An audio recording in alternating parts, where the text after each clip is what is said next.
गौतम बुद्ध के बचपन का नाम सिद्धार्थ था।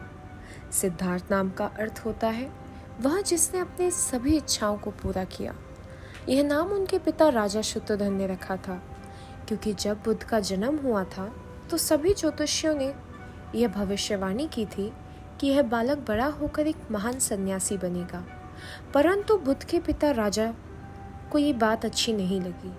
वे अपने पुत्र को एक महान राजा के स्वरूप में देखना चाहते थे, ना कि एक सन्यासी।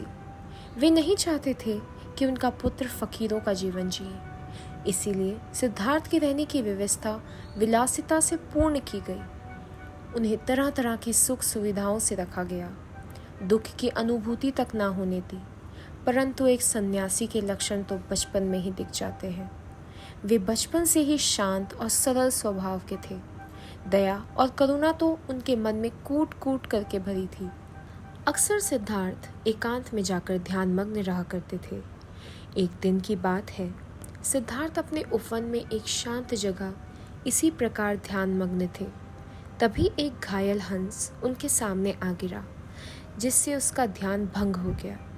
जब उन्होंने अपनी आंखें खोली तो देखा कि सामने एक सफ़ेद हंस तीर के वार से बुरी तरह घायल तड़प रहा है। उसे देखते ही सिद्धार्थ का मन द्रवित हो उठा और उन्होंने उसे तुरंत उठा लिया।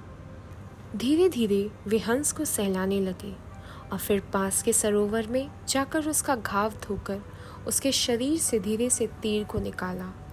तीर निकलते ही वह दर्द से तड़प उठा। तब सिद्धार्थ उसे धीरे से सहलाते और उसके घाव पर पट्टी बांध देते हैं। उसी समय एक ओर से कुछ शोर होता है और उधर से उनका चचेरा भाई देवदत्त आता है। देवदत्त ने आते ही राजकुमार से कहा, सिद्धार्थ, यह हंस मेरे बाण से घायल हुआ है, इसीलिए यह मेरा है। लाओ, इसे मुझे दे दो। राजकुमार सिद्धार्थ बोले, तुमने इस बेचारे पक्षी पर बाण क्यों चलाया? इसने तुम्हारा क्या बिगाड़ा था? देवदत्त बोला, कुछ नहीं जानता। शिकार करना मेरा शौक है। मैंने इसका शिकार किया है, अतः ये मेरा है। राजकुमार सिद्धार्थ बोले, जीव हत्या पाप है, तुमने पाप किया है। मैं इस घायल हंस को बचाऊंगा। मैं इसे तुम्हें नहीं दे सकता। दोनों में काफ़ी समय तक बहस होती रही। दोनों अपनी अपनी बातों पर अड़ गए। अतः मैं मामला राजा शुद्धोधन के पास पहुंचा। राजा ने दोनों की बात ध्यानपूर्वक सुनी।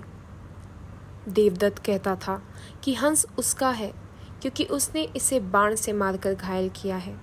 राजकुमार सिद्धार्थ कहते, हंस उनका है क्योंकि उन्होंने इसे बचाया है। दोनों राजकुमारों की बात सुनने के बाद राजा ने अंत में अपना निर्णय सुनाया। उन्होंने कहा, राजकुमार देवदत्त, तुमने हंस को मारा है, और राजकुमार सिद्धार्थ, तुमने हंस को बचाया है।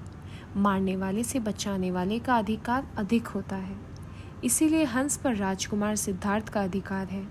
राजकुमार सिद्धार्थ बोले, जब हम किसी प्राणी को जीवन नहीं दे सकते तो हमें उसका जीवन लेने का भी अधिकार नहीं। अतः हंस राजकुमार सिद्धार्थ को मिला और उन्होंने पुण्य हंस को वन में छोड़ दिया।